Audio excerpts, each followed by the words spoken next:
Good afternoon, greater Philadelphia area. This is Toole Time Real Estate Radio on WWDB 860 AM.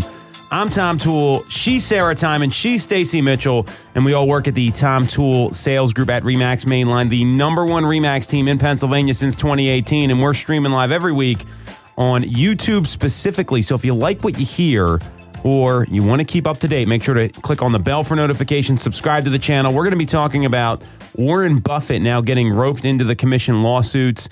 We've got some legalities around how buyers can pay a commission while not having the additional cash out-of-pocket cost.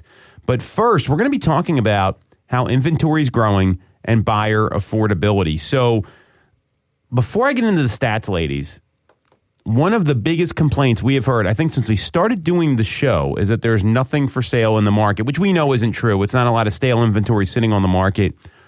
How does it feel in the marketplace right now for you and your clients? I've got some data here. We're seeing inventory grow, but what's the general census for buyers in the marketplace right now, or sellers that have to go buy a home? I think it's been positive. I mean, I think every day when I'm looking on like the hot sheets, it's more is coming. Now, a lot of them are going quickly, so they're not hanging out on the market. But new things every day. I think it's positive. I do too. I see the inventory increase. If you talk to clients, though, they're not seeing it. Right. They would really like more choices. Mm-hmm. They would like to be able to go out on a weekend and see numerous homes instead of just the one popped up and everybody's hyper-focused on it. And there turns out to be 8 to 10 offers. So I think for clients, they might argue that the inventory is increasing. But yeah, when the hot sheet comes on and I look at it, it's like, oh, look at that. And I think of people and I can send it to people. Yep. And so we're seeing that little boost, which is really, really positive. So, I mean, statistically, we're seeing this as well, that in the Philadelphia metro area, we're seeing a 4.3% increase in inventory just so far this year. We've seen supply grow a lot. So there are more options coming to the market. And I don't know if we're ever going to go back to not having competitive bids. I think that's one of the challenges here. What we're seeing nationally right now is that inventory is continuing to grow. We saw inventory jump up again the last week of February into March 1st. This time last year, we were seeing inventory decreasing substantially. So just to give some perspective, we saw the number of homes for sale change from 497,608 to 498,339. So about 1,000 new homes, a little less than that, closer to 700. But this time last year, we saw inventory fall from 430,395 homes to 419,419 homes. So a pretty dramatic drop that was happening. And I don't even know that we've scratched the surface yet because we're in this typical seasonal market. I would be keeping my eyes on March, April, May when we know that, this is when inventory typically runs up. And if you look at just our statistics in the MLS, just over the past week, we saw almost 1,000 new homes come to the market in Chester, Montgomery, Delaware counties, Philadelphia, as well as Bucks, which we didn't really see that at all last year. It was like 500, 600 maybe. So this to me is good. And then there's the question of how do people search? But Stacey, I don't think you're ever going to get away from these competitive situations for these homes. And it's really like that move-up home. That's the one I see the biggest challenge with, where it's like a 4-bedroom, single-family home, nothing sold in there in a year. Is that kind of what you're seeing as well? That's where you had a home over the weekend you told me about. I think it sold like $300,000 above the asking price. Yeah. I don't see that changing anytime soon until we see much more inventory come to the market. But the question here isn't, are we going to see these competitive bids happen? Because that's always happened throughout history. Mm-hmm. Why are we seeing inventory grow in a higher rate environment? That's the question I have for both of you two, because we're not seeing rates go down. They're kind of hanging in that like 6 and 7/8 range. So what are people telling you? What are you hearing on the ground? I've got some data to back this up, but this is something a lot of people don't expect. They thought less homes would come to the market with higher rates, and we're seeing more. I think that people have finally come to terms with the market as far as sellers are concerned. They realize that, there's no really perfect time, mm-hmm. and that if they've been waiting, they're tired of waiting. So now is the perfect time because there is an abundance of buyers. So they still have, the lock on the market as far as being a very aggressive seller's market. So if it's priced accordingly, they can get multiple offers and pick and choose the best for them. Right. So it's the best time for sellers. For buyers, I do agree with you, Tom. I don't see a way out of this competitive market, this multiple offer situation. And I have to say, though, it's over all the price points. Mm-hmm. I mean, it's everywhere. And even the investors are competitive. It's crazy when you have investors who notoriously are like, no, I'm not overpaying. Right. They're jumping in with escalation clauses. That's unusual, for sure. So it's unusual, but they want to park their money. Right. They want to get in on the rental. Either they're getting in or they're adding to their portfolio. Mm-hmm. And they're tired of waiting too. They're like, it is what it is. It's going to be this. And, they're tired of sitting on the sidelines. Right. And I would agree that it's across all price points because I have clients that are buyers in all different buckets, and I had an offer in over the weekend. We were one of 10 offers, and we were somewhat competitive, more so than they've ever been. This client has ever been on previous offers, based off of all the comps and everything. I indicated where I thought it would go, and that's pretty much where it did. But still, this was, I think it hit the market on Friday. We got our offer in Sunday. They made the decision Monday, and just those couple days there, 10 offers in, and it was crowded when we went. There were people waiting to get in, people that had just seen it. So, for properties that are either turnkey or it's mostly cosmetic, they're moving quick. Mm-hmm. Well, and that's always the challenge. Is I'm a big believer. There's still, I don't want to say deals, but opportunities in the market, no matter what the conditions are. You're talking about the move-in ready, really sexy looking home that's like, wow, it's all done. I don't have to do anything. There's always going to be competition for that home, provided that it's priced right. Mm-hmm. And that's never going to change. And that's all the more reason that, if you're a seller right now and you're starting to see this inventory grow a little bit, you don't want to be on the back end of this. Right. And not even from an inventory growth perspective, but waiting, because there's going to be a finite window here. I am really clear on this, that this is the first time in a long time, meaning like pre-2020, we're going to see the market slow down after 4th of July. We're going to see a lot of people go on vacation and get into that seasonal flow, which a lot of people don't really get. And it's all the more reason, we're seeing this, because everyone's talking about, okay, this is what spring was like. Every single year I practice real estate, there'd be some homes that sell, some homes that don't, and some that are super competitive. And this is a normal market, and we're starting to see that with inventory grow. And I'm a big believer inventory should grow some more. I'm very pro-inventory here because it gives people options. We know rates aren't going down, and because rates are staying where they are you still hearing affordability concerns? Because there's some data out there that the income needed to buy a home has jumped 80% since 2020. That's mind-blowing numbers here. Are you hearing this from home buyers, or are those people just bowed out at this point? I think, those people have bowed out, I believe. Yeah. The folks that I'm working with now, we know what they can get into. Mm-hmm. Each property is kind of specific to what the taxes are, so I always have to do calculations to see if it's going to work. But they're not talking about affordability. We're focused in on that monthly payment. Yep. And what they need to get into the home, and that's it. And we're just going out and trying to find that home and put the offers in. Yeah.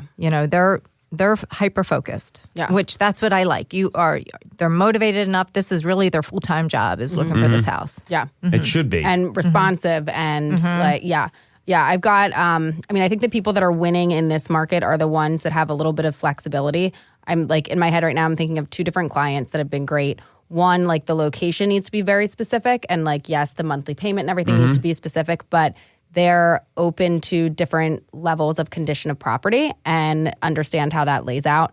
Then I've got another one who is more flexible on location, but wants something a little bit more turnkey. But as things pop up, they're super responsive. We're looking at the coming soon so that we can get that scheduled for the day that it hits the market.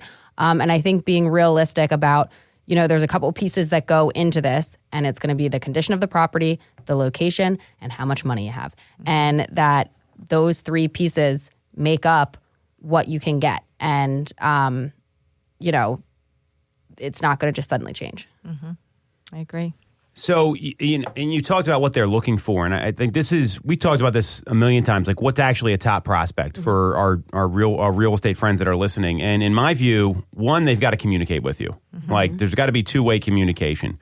Secondly, they have to know what they want, but they may not know what they want when they first meet you. Like, is this developed for some of these people? Yeah. And for people that I've had the most success with are ones that maybe are like, I could go townhouse, I could go single family, I could do this, I could do that. And then my typical response is, great, let's look at each of them. And then we'll know as you get into them, you can kind of narrow down from there. Mm-hmm.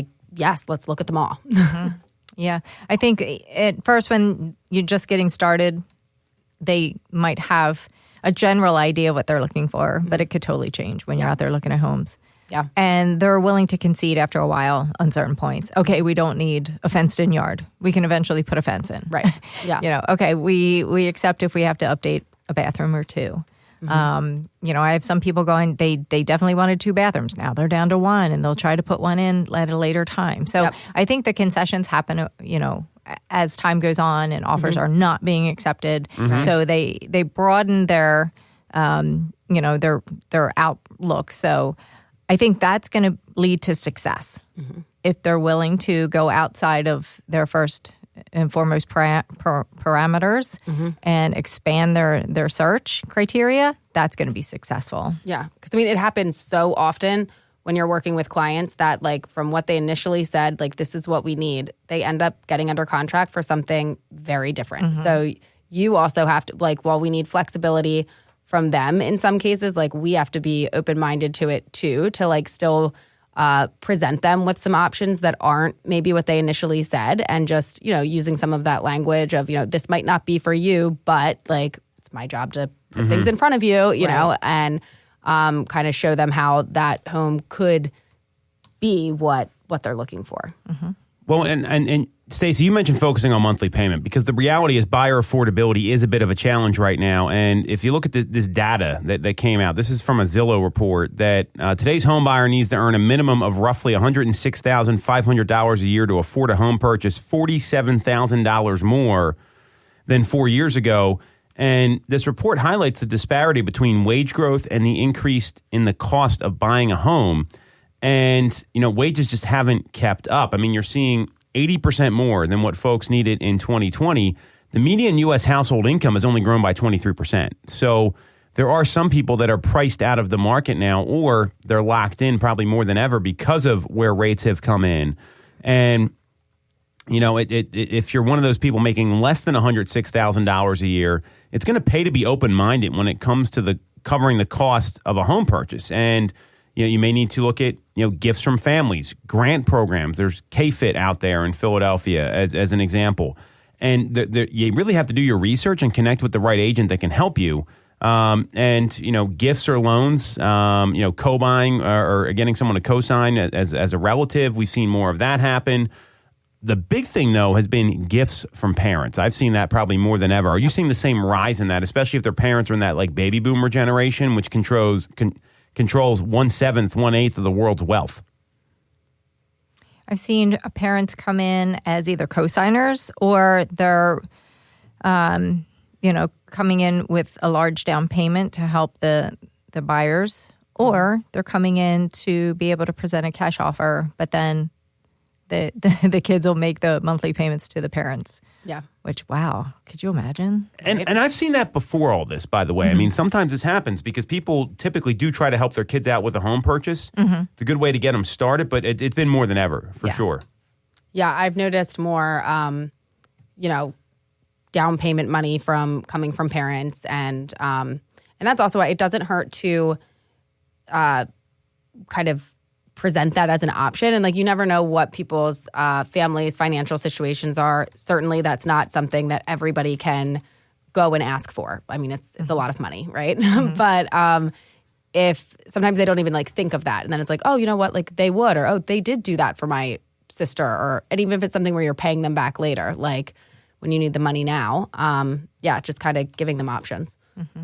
So I think that's something that, and a good agent's going to suggest all this stuff, because if you're not able to find properties that people can afford, it becomes a problem. And there's certain metro markets that cater to this more than others. I mean, there's like a map here. So what's the lowest and the highest? So here's a surprise, right? The 5 highest places that it costs to buy a home and affordability is San Jose, San Francisco, LA, San Diego, Seattle. Shocking, right? Here's the lowest. What are some of the guesses on lowest? You can't read the article. Somewhere in Ohio. Okay, that's number 2, right? Or number 3. So Pittsburgh is number 1, which is right next to Ohio, so that's pretty close. Yeah. Cleveland is number 3. Memphis, Tennessee, New Orleans, and Birmingham. And I think it just shows to the cost of living is different in a lot of places, right? Mm-hmm. And so the whole point of this here is that, and I what agents need to be careful about is that, we're seeing prices aren't going to go the other way. Mm-mm. And I don't see rates coming down. I mean, maybe we get to like the 5s. I was just at the Tom Ferry Elite Retreat last week, and he's talking about the year of 5. I don't know if we're going to see 5s this year. I mean, especially the way the market's gone. Like, if it would have continued going down, that's fine. But we've seen rates kind of bubble up a little bit. Maybe the end of the year, and I'm talking like 5.99, right? Like not like 5.5 or anything like that. I mean, that's fine if that happens. You've got to deal with what you know now. And agents, I think that you got to be careful in saying rates will come down later in the year, because even if rates come down, there was some data out there. We went over it yesterday at a team training where it talks about that, Fannie Mae's predicting best case scenario, we could see a 30% jump in prices by 2028. Like that number's not going down. So you got to be very mindful of what's happening here. So what do you do when people are saying, let's wait, or they're because all this data tells us one thing, but there's still people that talk to like their Uncle Johnny at Thanksgiving dinner that they're going to try to outthink the market, which we know is not going to work. Or do you just let those people get there on their own? It's a big question here. I think it's kind of it can be case by case for, because you have some people that have come up with a reason not to move forward for so long that at that point, yes, still stay in touch, still put properties in front of them, but understand that that's maybe not somebody that will ever transact. And then I think for others, just kind of asking questions, what, where are you getting this info? Let's say that is what happens. What will you do then? Mm-hmm. So let's explore the option of holding off and potentially just not buying. What does that look like for you? And kind of finding out what the hesitation really is, because it can be different than what they're telling you. Yeah, I think the more questions you ask to find out where they are getting their information, like why do you think it would be beneficial to wait a couple years? Where do you think the home prices will be then, and why? Why do you think they'll be there? Mm-hmm. Because that is key. Because there's no indication in the data in the past couple of years that indicate prices of homes are going to go down. Right. There's none, no data. And we can't control the interest rates. And where I thought we would be year of the 5 this year, I don't think so. Right. I really don't. I think that's not happening. Inflation is still not in a good place as per the feds. And the job market is very robust. So there's no motivation for the Fed to make a move on the interest rates. Right. And it's an election year, so they really don't want to tinker too much for fear of, causing something. They don't want to over-tinker. Yeah, they don't want to. They over-tinker enough. Yeah. So I think they're just going to lay low and not do a whole lot with the rates this year. So I think it's going to stay the same. And I tell my clients, as one home comes on the market, gets under contract and closes, it's a comp. It's a comp. And they just keep going higher and higher, and that's why. Right. So when you explain it to them that simply, it makes sense. It's like, of course, yeah, it does become a comp. Right. Because some people don't understand why the prices are going up, but that's what happens. People are, competing against other buyers, and in doing so, they're going over asking price. Yep. Once that house closes, then the neighbors are like, "Hey, Joe and Sally got the house. Your home just went up." Yeah, and they put the sign in their yard, and they list it for whatever the other house closed or around that price. Right.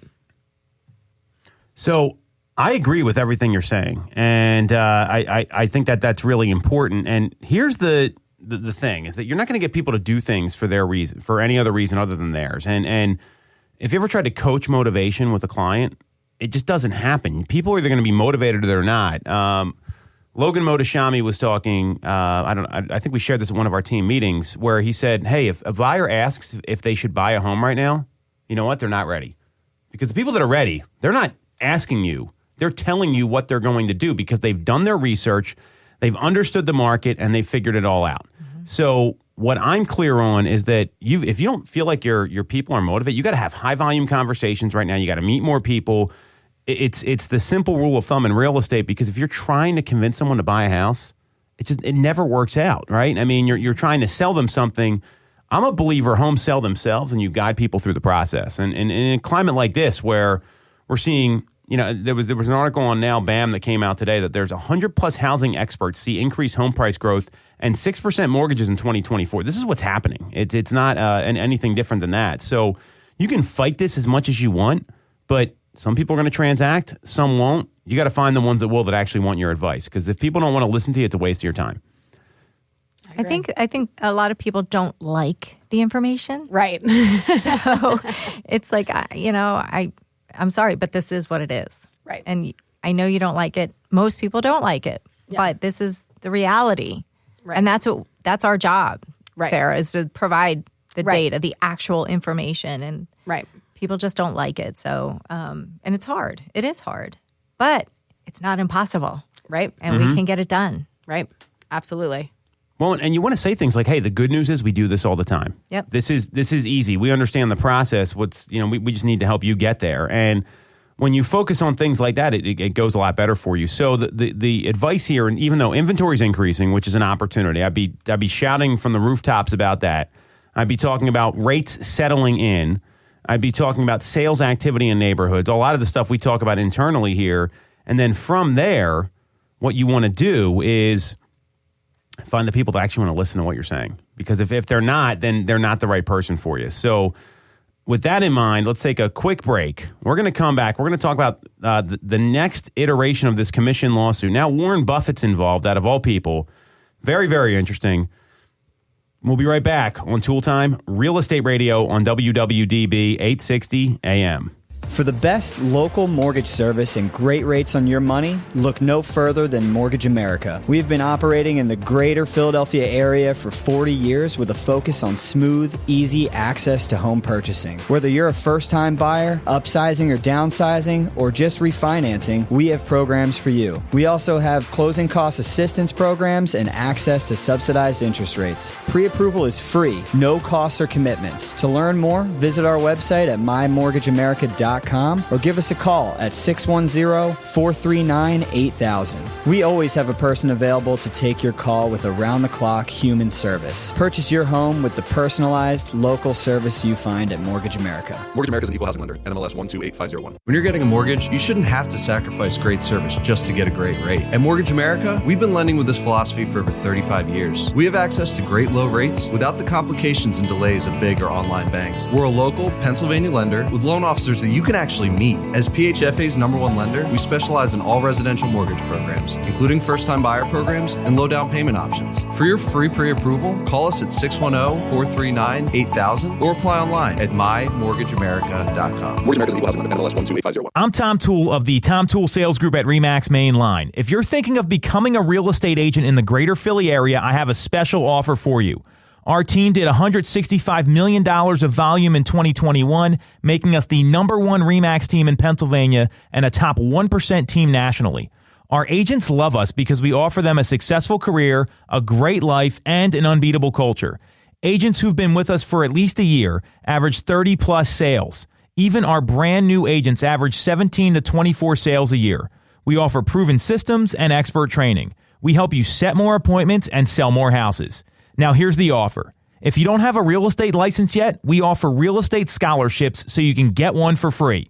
Check it out at realestatescholarshipprogram.com or visit the Tom Toole Sales Group at RE/MAX Main Line at tomtoole.com. That's tomtoole.com. Get more out of your real estate career and remember the real estate golden rule. You always get more when you work with Tom Toole. Have you considered a career in real estate? Do you want control over your income? Whether you have a license or not, call us today at 610-692-6976 or visit TomToole.com. Join our team, the Tom Toole Sales Group at RE/MAX Main Line.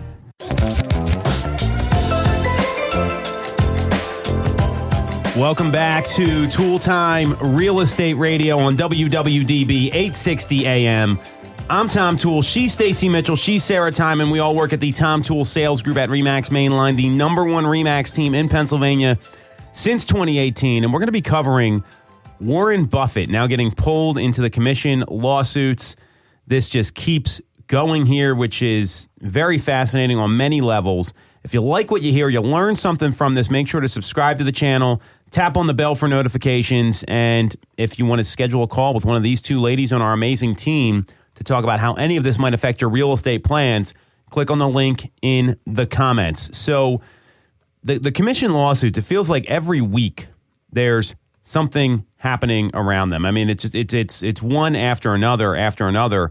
Redfin was pulled in California. We can chat on that a little bit.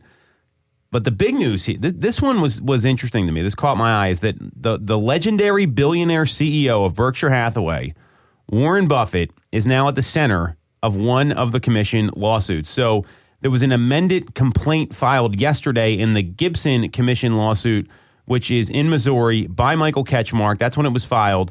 And the attorney for the plaintiffs, he's also the Sitzer Burnett suit. They added the Berkshire Hathaway Energy Company to the list of defendants. And his firm owns 92% of Berkshire Hathaway Energy Company, and the real estate firm Home Services is a subsidiary of that company. So they're all related here. Now, the Home Services of America, they're not a defendant in the Gibson suit, but they are a defendant in the Sitzer Burnett suit, and they were found liable for colluding with NAR and the other real estate industry players to artificially inflate agent commissions. So is this even on Warren Buffett's radar? That's my first question. Is he paying attention to this? Is he worried about it? Is he not worried about it? And then we can kind of unpack this as we go into this a little more, because these things are clearly not going away. The DOJ obviously has put their nose into this here. Is Warren Buffett worried here? What do you two think? There's no article you can read on this, by the way, Sarah. I would say I would think it's on his radar. He's aware of what's going on, but I don't know that he would be particularly worried. Would be my guess. Yeah, it's I don't know on his radar. I don't know him personally, but that's how I feel he would think. Well, he's a smart man, so I'm sure this is on his radar. Mm-hmm. But I'm not sure how concerned he is with this.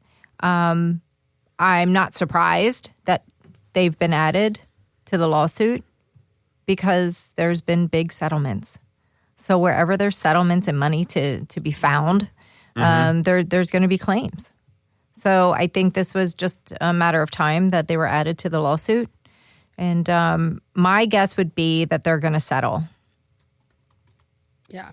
Just wrap it up and be done with it. I would imagine Berkshire Hathaway is prepared for a settlement. Mm-hmm. And looking at these lawsuits, I'm a big believer, from talking to some legal experts, that the reason why they settled for the amounts they did, because the amounts are all over the place, it's related to insurance coverage and what they can get out of the insurance companies, period. Because in all these statements from Michael Ketchmark, what he said is, I believe we got as much as we could. I believe we got as much as we could. Well, the biggest company here, it's not necessarily Home Services, it's the parent company, right? You've got, RE/MAX is their own independent company. We've got Keller Williams, they settled. They don't have a parent company like Berkshire Hathaway Energy, right? So I would imagine that there is a war chest set aside for these companies to settle the suit, because every time you go in front of a jury, you don't know what's going to happen. And that may leave NAR standing here, which is a problem. The reason they're roping them in is because they want more money. That's what they want here. I mean, I'm clear that's exactly what's going on. So, and in the amended complaint, you can look at what Michael Ketchmark said. He notes that Berkshire Hathaway Energy Company considers Home Services employees as their own, and that the firm should not have expanded or acquired as many real estate firms as it did without the financial backing of Berkshire Hathaway Energy Company. The complaint also alleges that the firm has used Buffett's profile and image as a halo effect to create consumer trust in the firm, saying that it used this halo effect to further the alleged conspiracy. So I Googled halo effect just to understand what exactly he's talking about here, and that's the tendency for positive impressions of a person, company, country, brand, or product in one area to influence one's opinion. So it's basically like a third-party endorsement, right? We got election season coming up, so get used to that. And, due to the allege of Berkshire Hathaway engaging in price fixing by using our nation's MLS system as a vehicle to fix the number of commissions that a homeowner has to pay, that's where they're coming from here. I mean, this is aggressive language. I don't know that it's surprising, but they're the biggest company out of all these companies. I mean, that's really what it comes down to. Yeah. I mean, I think, Warren Buffett is a very smart, very well-known businessman that I think people do think of as like an ethical person, and they like go look at different things that he's written and like kind of what he does and how he operates. And I think that using that, like being like, oh, you're misleading people with the halo effect. Like, no, that's the image that people have of him because of all of his years of business and all of the things that he's done and all of the success that he has. So putting him as the face of it when it is his company makes sense, I think. Like, I don't know. I feel like that's kind of, isn't that what a lot of people do? Right. That's what I feel like they're just like throwing stuff at the wall to see what sticks. Yeah. And this is definitely the biggest fish in the pond. Right. So if you can get a piece of this, that's why they brought the suit. That's why they included them in the lawsuit. They had success in getting other companies to settle. Yeah. Mm-hmm. And put pressure on Warren Buffett and his companies. And like you said, Tom, I'm sure they're ready for this. Right. I'm sure they were not ill-prepared. Right. Well, and I think that everything is like, it's business. So they're going to evaluate.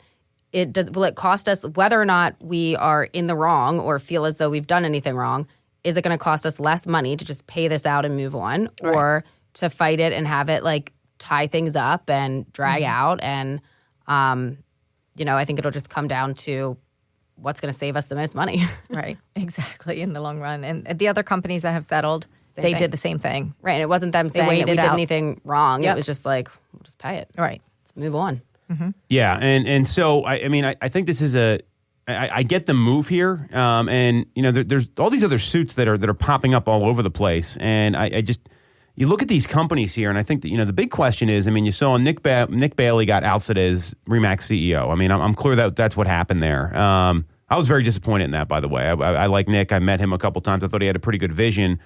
They also settled. They lost money. I get it. Then you got, Berkshire Hathaway. They're talking about looping in Warren Buffett now on these suits. You have, Keller Williams had to settle. I'm just wondering here what this means for the future of some of these big box brokerages. Like, is one of them poised to fail here because they're getting sucked in? A lot of cash is getting sucked out of these companies. Is there the opportunity for disruption? Because if you look at like what Ryan Serhant has said and some other people, he went independent to be more nimble. And but do the settlements get you protection being with a big company? There's all these questions that I have about this, because if the settlement gives you protection and you're with a KW or a RE/MAX or somebody else that settled, then I probably want to be with them versus an independent brokerage that gets named in one of these suits. That could bankrupt you. That could be the end for that brokerage. The flip side is if it doesn't give you protection and you're a new entity, are you liable? Like, how does this all work? So, do you think one of these companies actually goes down here? I think, because we've seen this with accounting firms. We've seen, like, when there used to be, like, the big five, and now it's the big four accounting firms, right? Like, so there's a lot of questions I got about this, because I don't see any one of these people stopping. Like, these lawsuits are going to continue until there's, like, a ruling on this. Maybe the DOJ has something to do with that. I don't know. That's all really good questions that I hadn't even thought of. Yeah. I think they're like the first people that they were primarily going after. I'm assuming they knew they had the money, because like, what's the point of going after somebody that can't pay for it? But then as the suits continue and they start adding more and more people on, I feel like there could be, brokerages or like smaller pieces that get run over by it, and that maybe could be looking at like a bankrupt situation, because as they start throwing stuff at the wall and seeing what'll stick and grabbing, adding everybody into it, I think it certainly could affect some of the smaller players. Yeah, unfortunately. Yeah. So then I wouldn't be surprised if one of these companies has some challenges, because, I mean, you're seeing these astronomical amounts that they're settling for. Now, it seems like every large brokerage that has like a corporate entity has been looped in. So it could happen, right? I think this DOJ objection in Massachusetts is going to be pretty telling what happens there. They still got to go to court and go through all that. And you've got to be prepared as an agent to be able to deal with this. We've talked about this at length. I mean, you've got to know how you're getting paid, what the rules of engagement are, what's going to be best for your client, and how all that blends together to actually get them into the property. Now, with that, let's say they do decouple commissions, and there's a lot of issues that come up because if a buyer has to pay, right, you're a VA buyer, you're screwed. You can't pay that on the sheet. You have to. I mean, you're going to have to pay that out of pocket. And a lot of VA buyers going with 100% financing anyway, and they're financing the closing costs on top of it. So that's one challenge. So then what I did, I talked to a lender that we work with pretty closely, had them go to the C-level execs at his bank. What can we do if a buyer wants to pay buyer commission on the buyer side? And what is available there? What can we roll it into a seller's assist? Because this has been the big question that's come up. So here is the definitive answer as of the end of last month. Obviously, we need to see some law change. So FNMA, right? That's a normal, Fannie Mae, Freddie Mac loan. They will allow a buyer paid commission up to the normal limits of seller assist, which means up to 6% on a 90% loan to value ratio. So what that means is you can get up to a 6% concession when you're putting 10% down. And below that, and so if you're putting more down, that's fine. If the loan to value ratio goes down, 3% assist is the maximum at greater than 90% loan to value ratio. So if you're putting less than 10% down, you can get up to a 3% concession. So you could hypothetically put a buyer commission there at X% and roll that into the financing. But you're like putting that as a seller assist? No, you can. So you have the buyer agent commission. Let's say it's a flat number. Let's say it's $5,000, right? Okay. Hypothetical.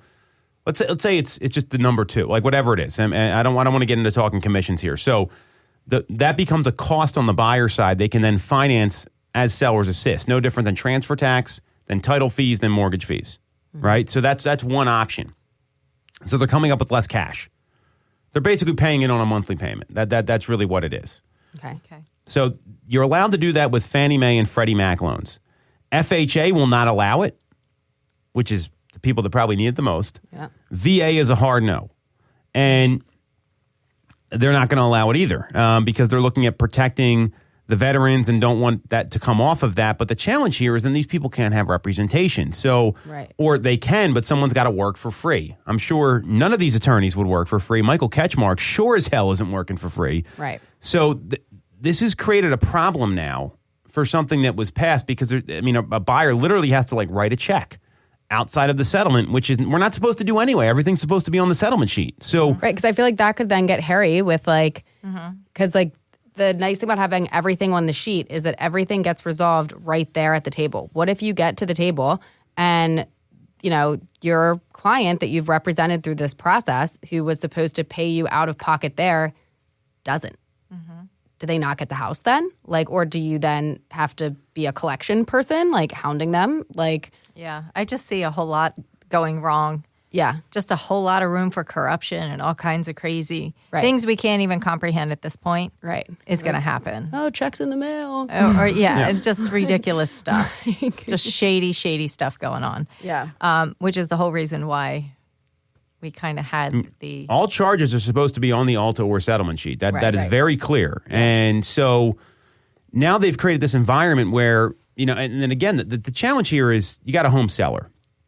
And let's say the home seller says, you know what, I want to incentivize people to buy a home. I'm going to offer out more than the normal commission to get buyer's agents to come through here.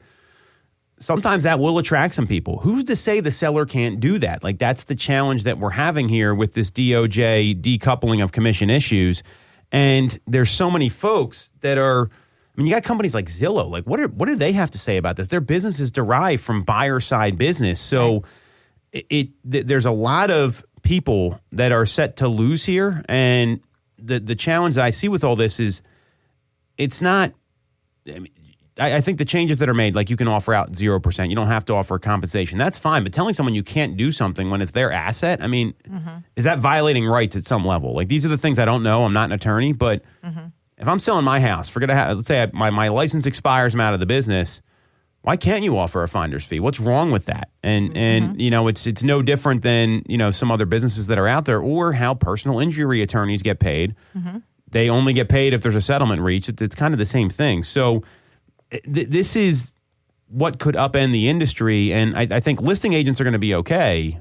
Ultimately, it's the folks that rely on that forced compensation. You might have some challenges if you don't know how to deliver the appointment or really communicate value, which is, you know, that's a whole nother problem.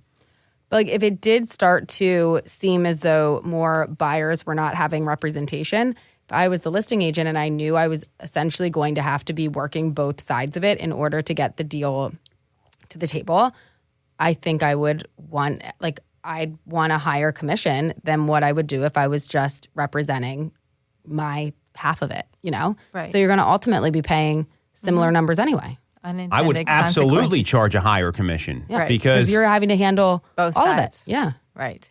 And potentially let them into the, like, be over there to let them into the house. Like, right. You're going to be fielding everything. Yeah. Because you're, you know, say it's one of these hot houses. You're going to be doing 50 showings. You're going to be doing, you know, all the paperwork. And right. I guess, like, at that point, I'm just moving in. And like, so ultimately the sellers will be paying a higher commission anyway. Right. But again, then there could be conflict of interest representing both sides, or perceived conflict of interest. Like, it's all about perception. Yeah. So, and this is where things get really sticky. If the seller perceived that you're representing the buyer on, you know, more, but you're not, but they perceive that to be so, that creates a conflict. Right. So you could potentially have issues. Absolutely. I see a lot of like, like, I feel like things could get super really hairy. crazy. Yeah. Well, and this is what the market was like before. This is why buyer agency was a thing in the first place. And, you know, there's a big economic impact here because, you know, I mean, most buyers, I mean, they go like, they literally have like, all right, this is all my cash. I'm going all in on this house. And if I can't get it for this price, I'm going to have to go buy something else. So there's a lot of challenges that come out of this. And what I'm not saying here is you should be forced to do it.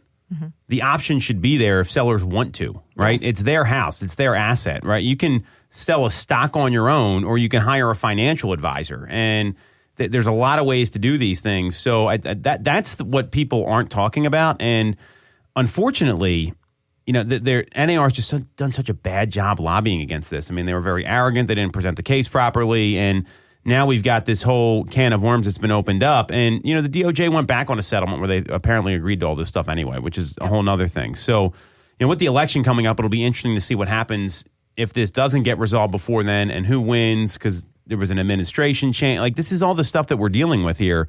And so we know things are going to get upended. I mean, I would say unless something happens here, I wouldn't be surprised if they get decoupled. I mean, that's unfortunately the way it goes. So we got about 10 minutes left here. So let's say we're in a world where this happens.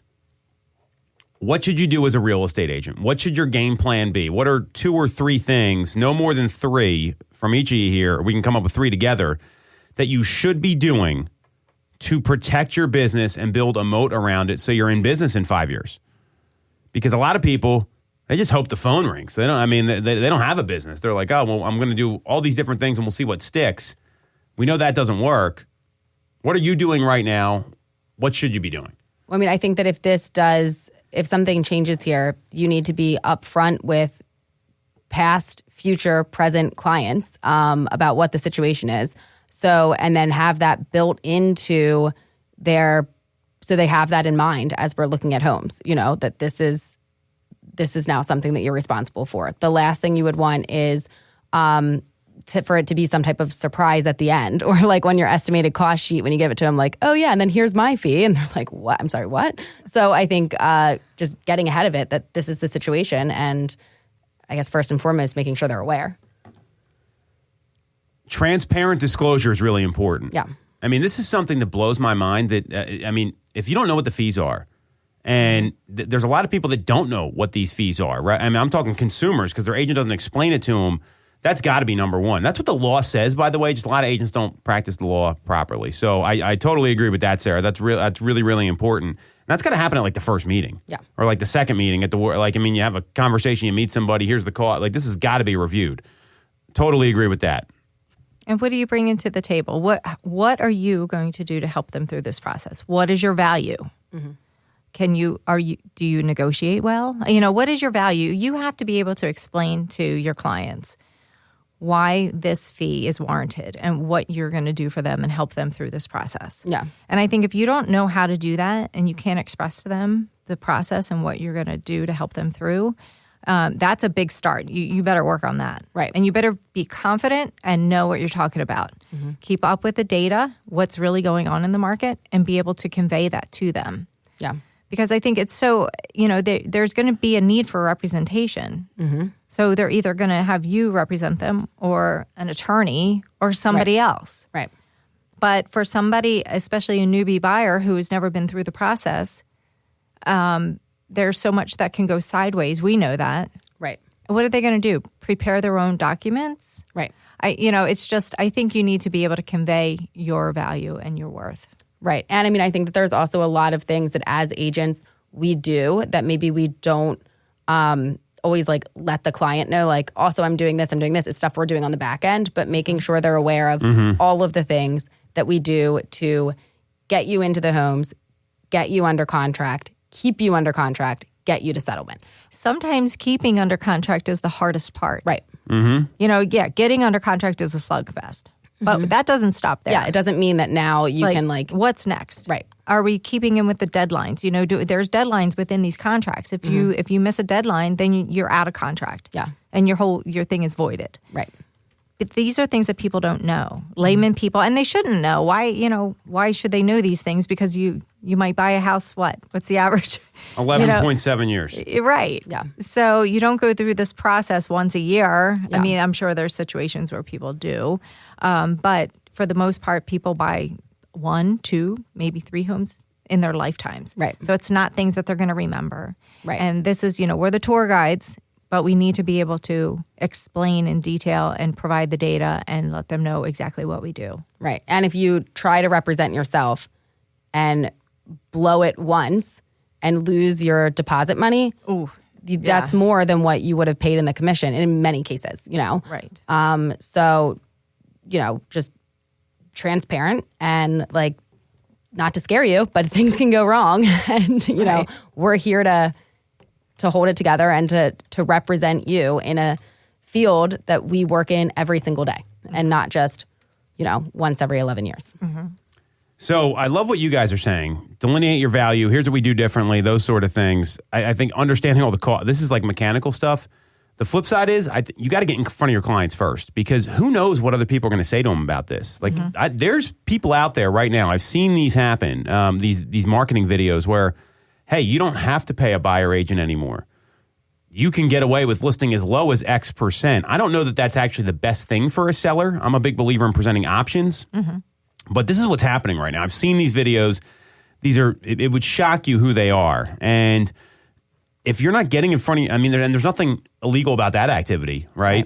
But that's a story for another time. I'm not going to get into all that. But if you're not getting in front of your clients first or meet, because remember, over 70% of people hire the first person they meet with. So you've got to have your appointment down to that it's clear, concise, costs, value driven. And then you also have to make a commitment to, I need to meet with these people first. You never want to be coming late to the game because, I looked at it with the listing agent and the listing agent told me this. And you're done. It's over now. There's not that, oh, great, they can come use me and I still get paid, which I know has happened to a lot of people. It's happened to me before. Where, hey, I looked at this house. I want to use you to represent. That may not be an option moving forward. Mm-hmm. And we don't know how that's going to play out. So if you're not making a commitment daily to get in front of your clients, and you got to call your clients, right? So many people, they never keep in touch with their clients, right? They don't keep in touch with the people they know. You've got to be talking to people on a daily basis and making a commitment to getting in front of as many folks as possible to spread the word.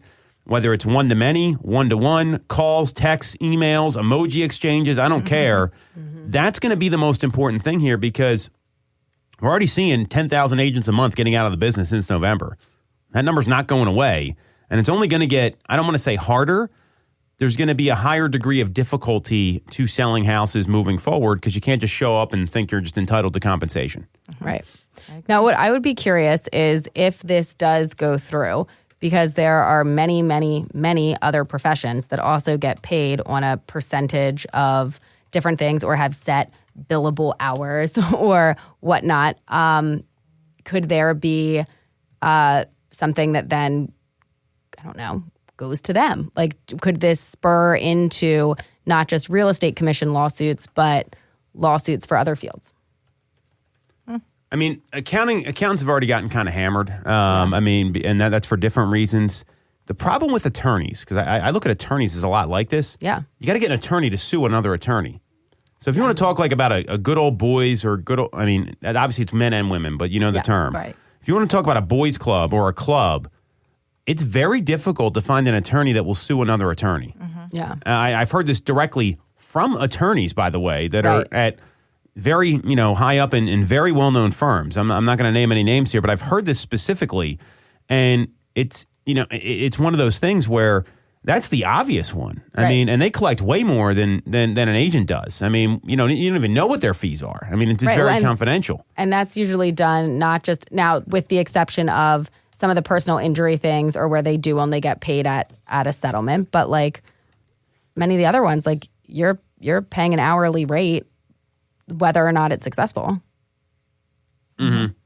Yeah, I mean, that's what, and there's a retainer. I mean, there's all sorts of stuff, and that depends on the attorney and the case and everything else. Real estate agents, this is a black or white business. Either you sell the home or you don't. There's no in between.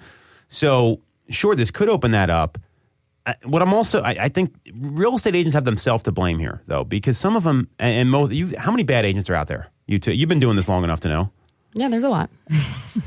Are you looking for like a percentage? I mean, but more than good, right? Yes. And they don't know how to fill in the blank contract, right? It's a fill in the blank. We're not writing this contract. They can't do the fill in the blank. They don't understand like questions to ask before you go under. I mean, there's such a lack of training, and it's not just the agents themselves. I don't even blame them in a lot of cases. I blame the leaders or the brokers are saying, "Hey, new agent, come work with me," and they don't do any training, right? Like, I mean, you're screwed, and so that's created this connotation of realtors don't know what they're doing, and then some of them are super aggressive. But attorneys are the same way. There's a lot of bad attorneys. Yep. There's bad people in every profession. I think the challenge is that commissions are now magnified, and this is an issue, and it's not going away. But I don't think as many consumers know about this like we realize. I mean, that's the other side of this here. Mm-hmm. I think they'd be surprised, especially buyers. Right. If they hear that there's a possibility they're going to be, on the hook for more. A lot of them don't know about the cost of title insurance. Right. And the prorated taxes that you have to reimburse the seller. I mean, there's a whole litany of expenses that go into it. They don't know about the costs involved in buying and selling. Right. And they rely on the MLS to pre-calculate them. And if someone asks you on the spot, you can't even I mean, that's a problem. Mm-hmm. When they say, I calculated it on the website. And I'm like, no. Yeah. Let me send you a cost sheet. Right. It's way more accurate. Right. Exactly. And then they see the difference. Yeah. Mm-hmm. But yeah, I think overall, it's, Mr. Ketchmark, he's quoted as saying that, Berkshire Hathaway is the leader of the pack. It's much bigger than NAR. The money didn't flow to NAR from this conspiracy. The money flowed to the corporate coffers of Berkshire Hathaway.